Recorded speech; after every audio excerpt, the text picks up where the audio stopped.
Dalam waktu dekat, KPU Palembang akan melakukan seleksi pembentukan badan ad hoc, yaitu PPK dan PPS, untuk menyelenggarakan pemilu 2024 mendatang.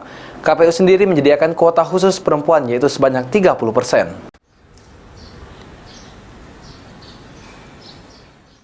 Kuota khusus perempuan disiapkan oleh KPU Palembang untuk bisa terwakili dalam proses seleksi badan ad hoc pemilu 2024 mendatang, yaitu PPK dan PPS. Disampaikan oleh salah satu komisioner KPU Palembang, pihaknya sangat memperhatikan kuota khusus perempuan dalam proses seleksi PPK dan PPS. Bahkan jika nantinya perempuan yang mendaftar memenuhi syarat dan lolos dalam proses CAT maupun wawancara, maka perempuan tersebut dapat duduk sebagai komisioner di PPK maupun PPS.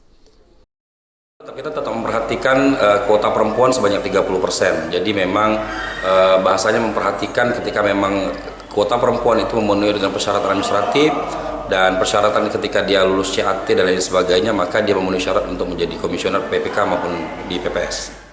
Selain perempuan, KPU Palembang juga memberikan akses kepada penyandang disabilitas agar bisa mendaftar sebagai anggota PPK dan PPS pada pemilu 2024 mendatang. Firman Hidayat, PAL TV.